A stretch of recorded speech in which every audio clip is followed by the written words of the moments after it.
let's begin. You want to go to your textbook with me? Equilibrium is where we are. Someone finds a page faster than me, give me a holler at it.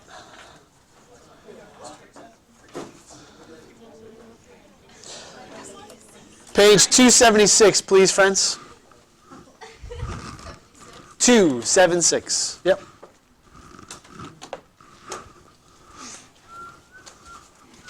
So, we're talking about senses, right? Still on the special senses. We've talked about the nose. We've talked about the mouth. We've talked about the ears. And now we're getting, well, we're still in the ears, actually.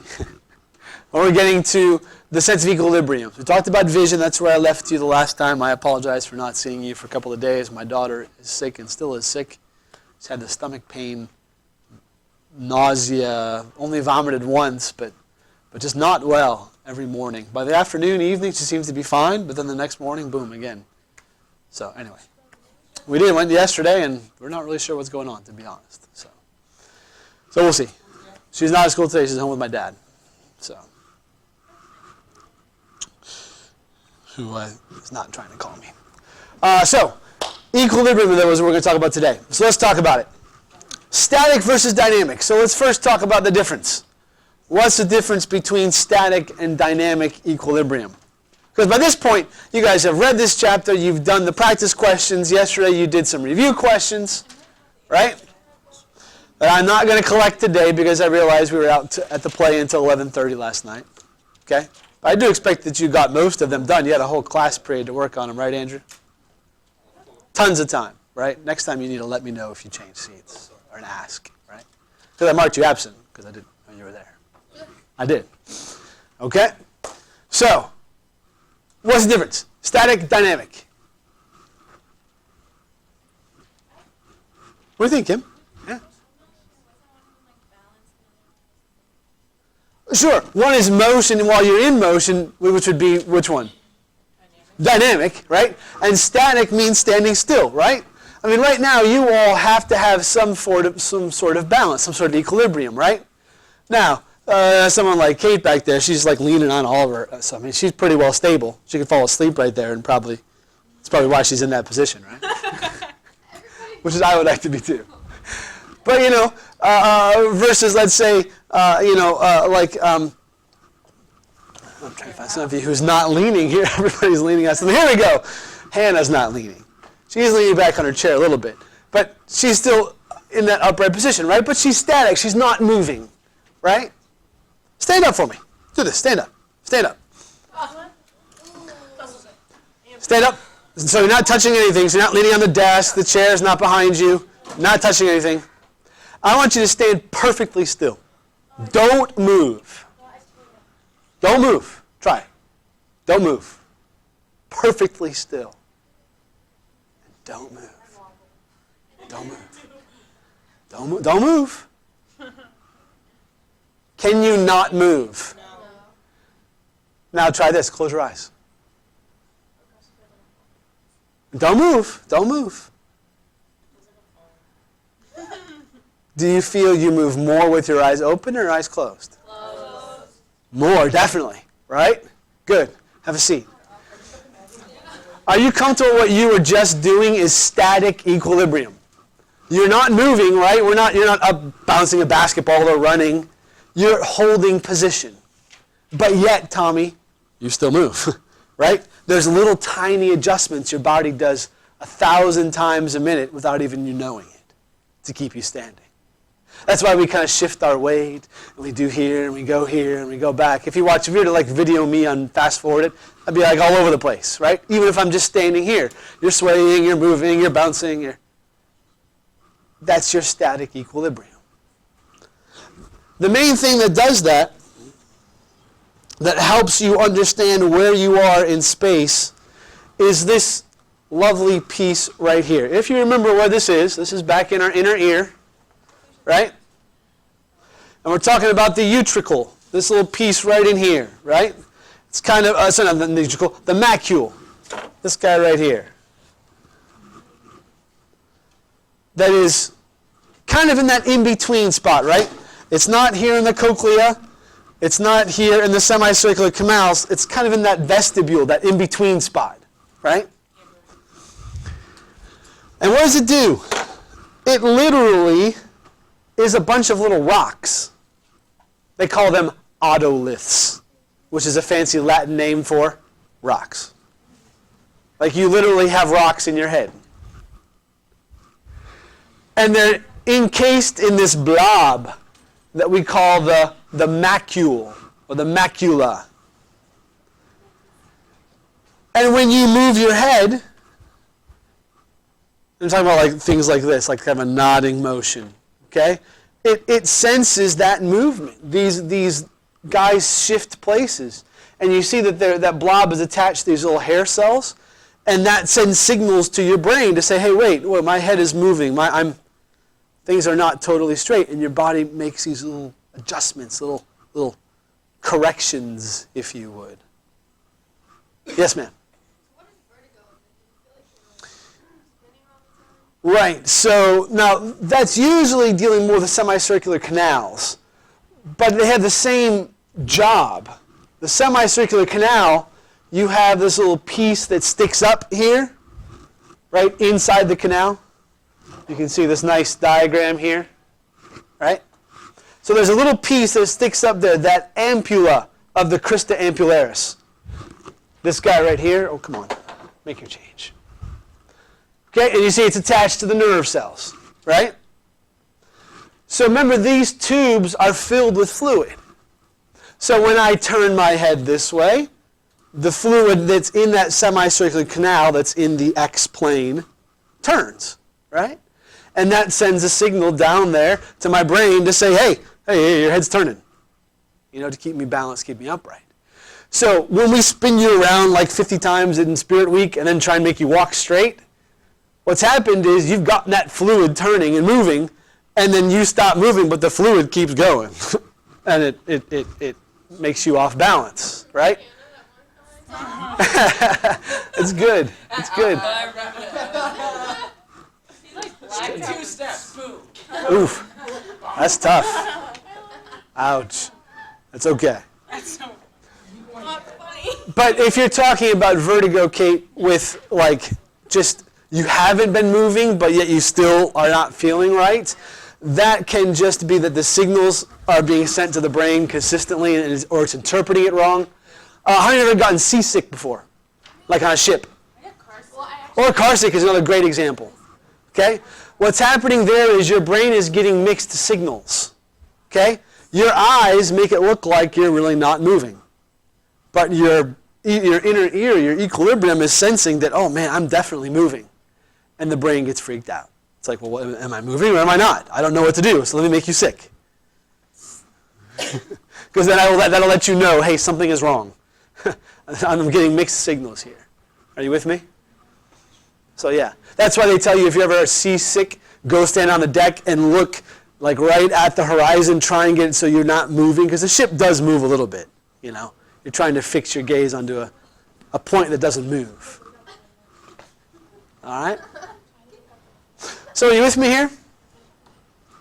That how this works is basically that fluid in the semicircular canals moves that little crista ampularis. It's like seaweed, in the ocean as it flows and moves. Now it doesn't do that all the time, but when you move, it flows that direction. It flows the other way and sends a signal that you're moving. You remember these semicircular canals have 3 different planes on them? Right? Can you see that this is like the X plane, and this is the Y plane, and this is the Z plane? You mathematicians know what I'm talking about, right? X horizontal, Y vertical, Z coming out at you. Right? Why do you think it has that shape?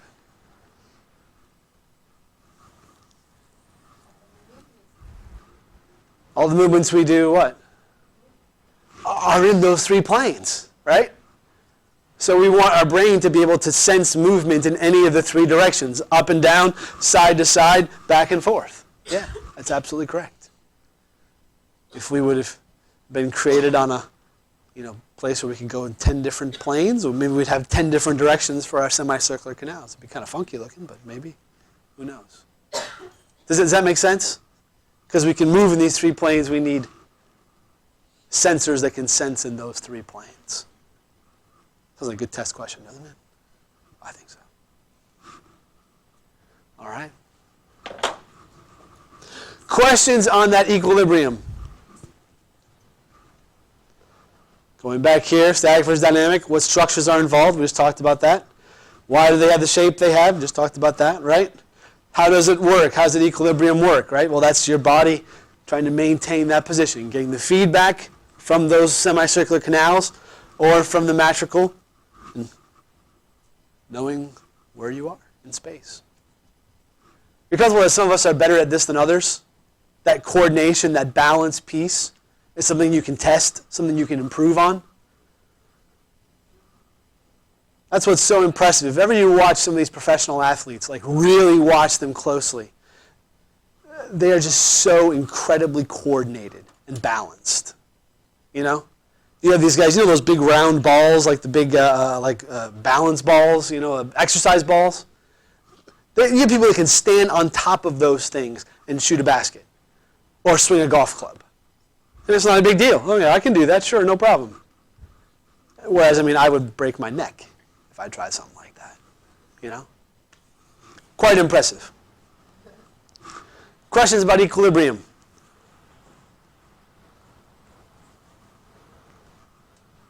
No questions? You've done your work. You're feeling comfortable. Are you liking this a little bit better, having a little bit of background and support with this stuff before I talk about it? I hope so. I'm not boring you. I'm not trying to just go through the same thing again that you already read. No, it's good to hear. No, good. Yeah, no, absolutely. OBKB. Yes, ma'am. So babies, Yeah. you know how they make those funny little chairs for them to sit up and their necks like go flopping back? And Sure. Is that their muscles in their neck, or is that the equilibrium that they can't? It's a little bit of both. It's much more about muscles, though. A baby's head is something like 50% of its body weight. And size, too, right? It's got this giant head and this little tiny body, So proportionally, it's way off. So yeah, they just can't control it. But that's one of the first things that they do, right? You're talking about, and you realize, of course, physicians, when they bring the babies to them, because you go every couple of months, they check these things to see, can the baby pick their head up? That's like 6 months. They should be able to hold their head up without, they actually literally will lay the baby down and pull it up by its arms and watch. Does the head do this? Or is it able to hold and control it? And developmentally, if you aren't doing that, that's a sign that, okay, maybe something has gone wrong. Maybe you have some issues brain-wise. Maybe there's a functional problem. There's lots of things it can mean. So yeah, it's more a muscle. More muscle than equilibrium. Okay. But certainly, babies, think about them when they're 1 year old, right? Just learning to walk. Do they have very good balance? No, that's why God gave them nice padded behinds, right? With a nice diaper so they can fall. And it's so funny, and let's get up again. All right, let's do it. It's fun. Maybe that's what we should give you guys when you play basketball or volleyball. Give some diaper or something to fall on, and you'll be laughing. And no, maybe not. Maybe not. Maybe not. Good. Got to put your body on the line, right? Sacrifice. That's what it's all about. Okay, so this is your eye. The eyes are quite interesting. Quite interesting. You could spend, again, realizing that there are doctors whose specialty are each of these senses that we're talking about, okay, that we're covering in a couple of days. They spend a lifetime. Okay? So we are certainly just scratching the surface on what these guys do. Is this a diagram you're supposed to know? I don't think it is it? Yes, ma'am. 278, is that what it says on the paper? 280, so you haven't got the right one here. Let's see what that one is. Ah, right, this one. This is the one that you need to know. So let's start there. That's on page 280. You ready? Let's talk about this thing. So which side is the anterior side? Like the front? The left, right? And this would be the posterior side. Okay? So you've got some layers in the front here of your eye. Okay? You've got the outermost layer, can you see that, is the cornea?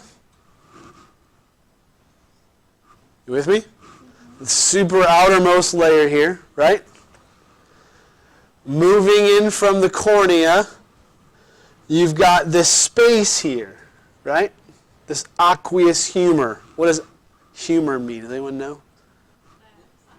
Ha ha! Right? Oh, yes, that is what humor is. But in this case, that's not what they're talking about.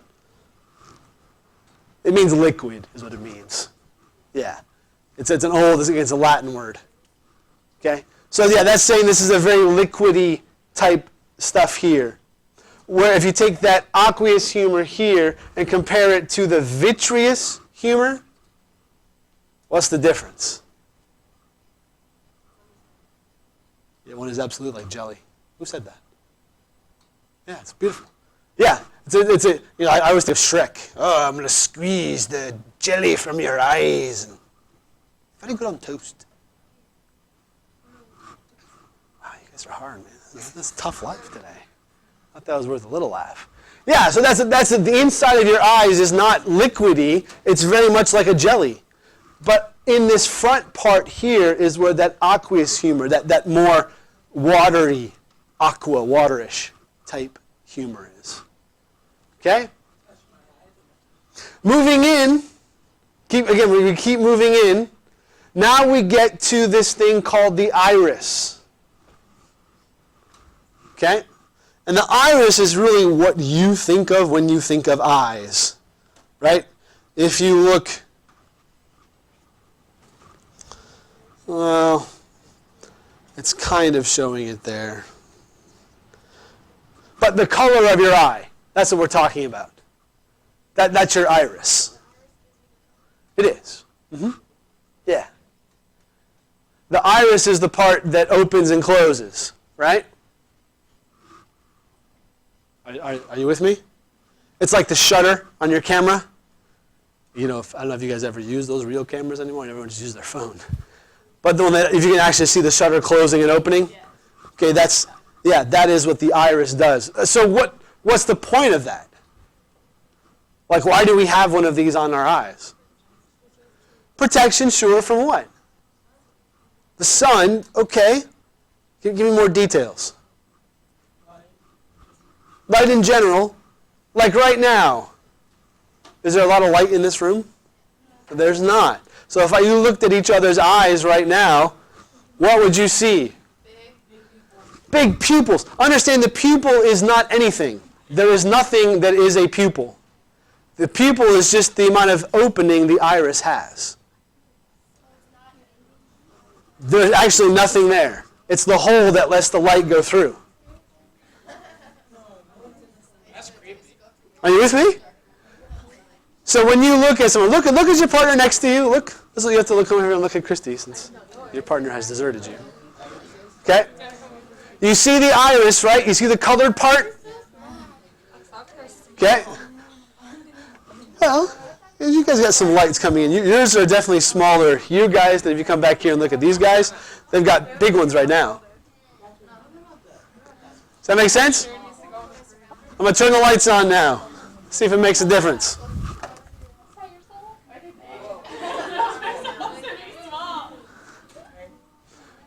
Or try this, look up at the lights, and then look down at your partner, and you can see that change.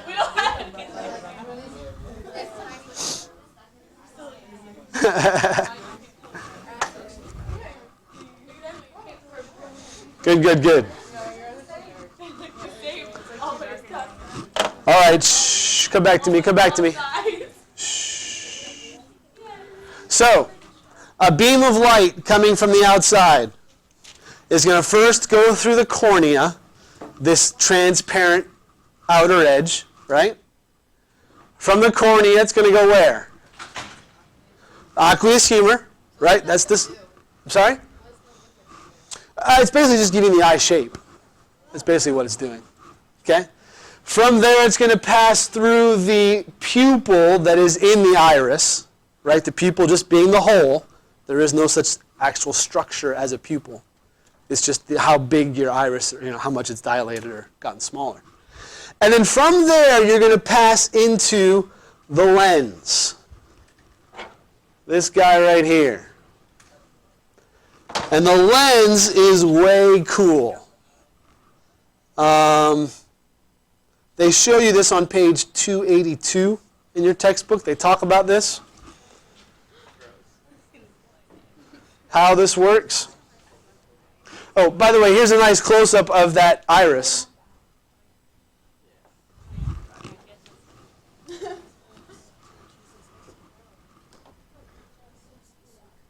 If you do some Google searching, you can find some close-up pictures of people's irises. Just beautiful. I think it's one of the more beautiful structures. I mean, there's different colors. There's even, like my wife's eyes, they are very, like if you want to get a Mrs. Hess's good side, tell her she has green eyes. Oh, your eyes look really green today, Mrs. Hess. I'm telling you, that's the key. But she's got a nice little green, like the inner part of her iris is green and then brownish around the outside. My daughter's is reversed. It's kind of strange. Green or more on the outside, brown on the inside. But it's a beautiful structure. So I'm curious. Take a peek at those irises. See what you see. Yeah. On that page, there's like two parts that are talking about tension on 281. Okay. Can you explain the difference between the two? Because it was talking about like the suspensory ligaments, and it was talking about ciliary muscles and stuff. Like, can you explain the two? Yeah, you're talking about this process of the lens thickening and thinning? Yeah, that's what I'm talking about right now. Absolutely. Okay. So go back to thinking about this lens. Okay? Are you comfortable that this is something now that the light in your eye is passing through? Don't get lost in those pictures of irises. They're beautiful. I know. Don't get lost, though. It's good. It's good. Okay? So, what's interesting about this lens is, are y'all with me here? Okay, I've got you back. What's interesting about these lenses are they change shape. Again, think about your camera, right? If you focus, I think astigmatism is like a little defect in the lens. But I thought it was It's shaped like a football. yeah, so I'm saying it's not the right shape. So think about you looking close up. Like, for example, well, let's do this. So you're looking down at your book or your screen, right? And then look across the room. Can you see, and then look back again at your screen. And then look across the room. Maybe you guys have to look this way because I want you to look distances. You with me? So you're short, and then you're far. And see if you can feel your eye, like, it makes changes. I don't know if you can feel that. There you go. You're here, you're there, you're here, you're there, and it gives you a headache, right? Yeah, absolutely. Okay? What you're having to do here, this lens has to keep changing shape to allow you to go from short vision, looking close, to a larger depth of field. And how it does that is by these little ligaments, right? When these muscles are relaxed, the little ciliary muscles that hold on to that lens, it makes those ligaments kind of tight. So it makes the lens very thin. I always get this mixed up. Help me remember which is which, the thick or the thin. It tells us which is which. I can't remember, though. So if the tension on the suspension ligament relaxes, the elastic lens capsule rebounds, the surface becomes more convex, which is for closer viewing, which is B. So this is closer, and this is farther. Right, so like near sight, far sight, you with me? We're not talking about nearsighted as far as being deficient nearsighted. We're saying that this bottom one, when the lens is thicker, lets me look and focus closer, right? If I want to look in the back, now my lens has to thin out. Are you with me, my friends? And that's controlled by these little ciliary muscles. And this is not something that you can voluntarily change, right? You don't have to like exercise those ciliary muscles.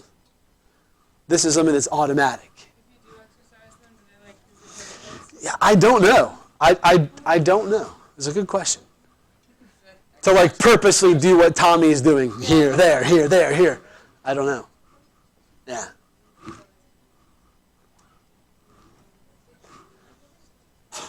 Are you with me, my friends?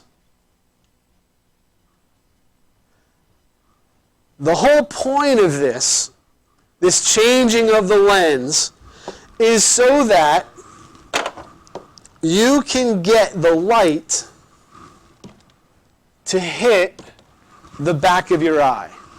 In particularly, the fovealis centralis. The fovea centralis. That's like the perfect spot, right? Or is that the blind spot? I'm confusing myself here. What is the fovea centralis? Yes. The depression, this is on page 282. The sharpest vision, right? This is the place where you can see the best. Right there. So we like to get that light focusing right on that one spot. Does that make sense? Whatever you're looking at, that's what we're trying to get. Now, there are sensors all around the outside of this as well. The only place there's not is right here where there's that nerve. Like you literally do have a little blind spot in your eye. But this is the place where it's sharpest. Your vision is the best. There's the highest concentration of those receptor sites at that fovea centralis.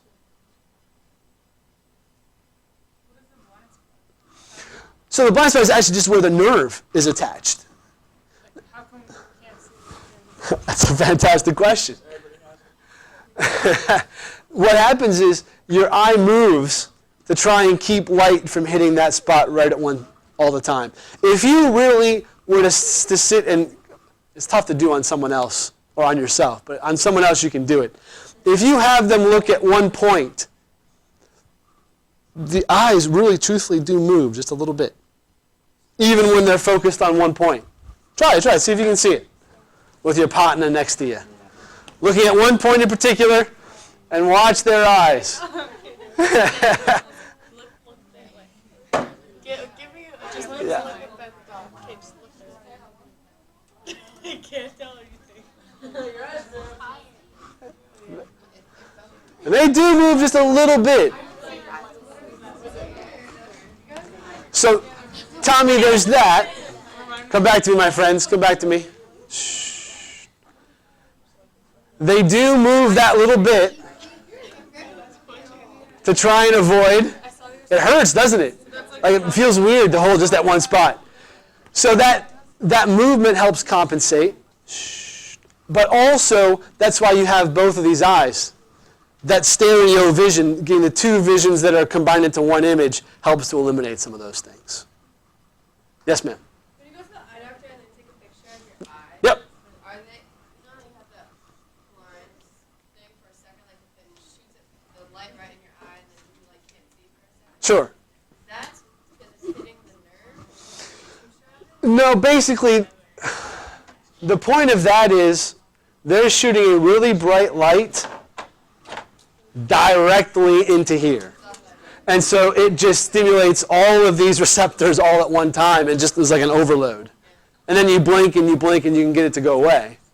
But yeah, that's really their point. Has anyone ever looked at that picture? Has your doctor shown you? Your eye doctor? You can see this. You can see that nerve right in the back. That's one of the things they look at. To see that spot. Don't they have a picture of that on here? Where's it at? I thought there was. Yeah, page 284. It's this right here. Whoops. This right here. This picture. Like that's the inside of your eye. There's not a green thing on it because I drew that.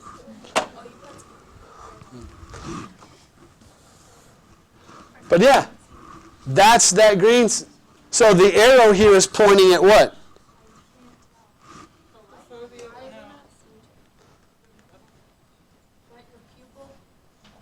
Nope. So is there like a way to somehow shoot light right into there, but you can't see it? No, you should. No, this is what Kate was describing. Remember when they flashed that really bright light? They take this picture, and it's a bright flash. It does hurt a bit because it's so bright, right? Again, because they're shooting it right in your eye, like directly in. So what is this little piece here? That's the nerve. Can you see also all the blood vessels are all going to that one spot?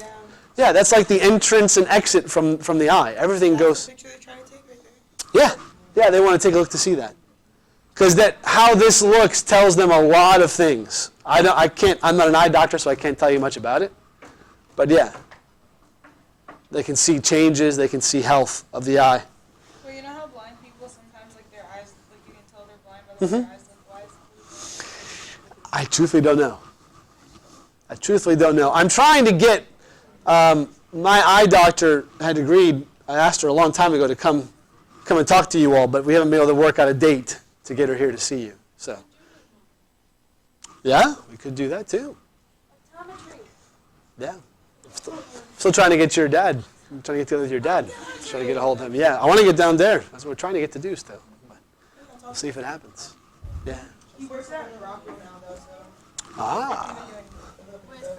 I see. I would hope. That's my plan, but we'll see. Good. Any questions here, my friends?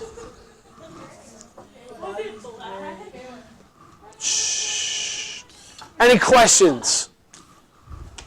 So we spent most of our time today talking about anatomy. We're going to get a little more in depth as far as how this is working.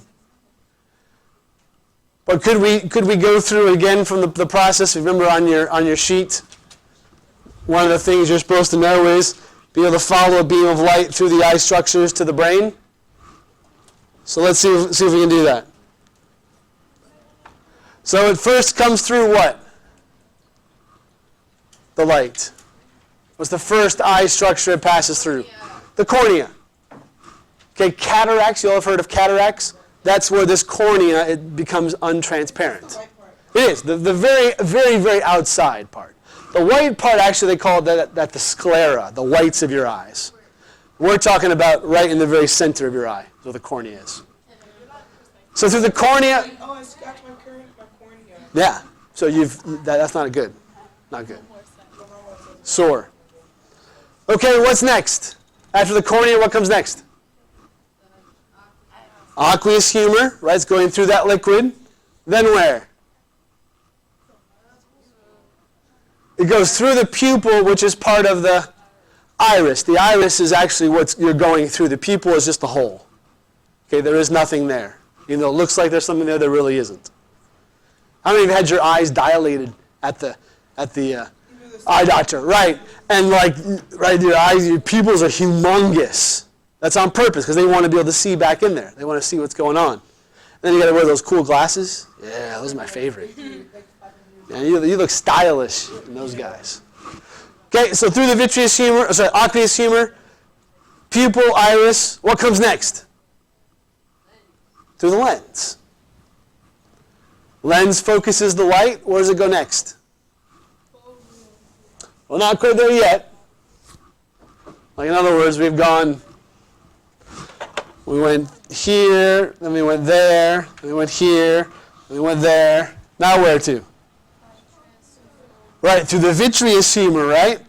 And yes, we're on a straight line heading for that fovea centralis. Okay?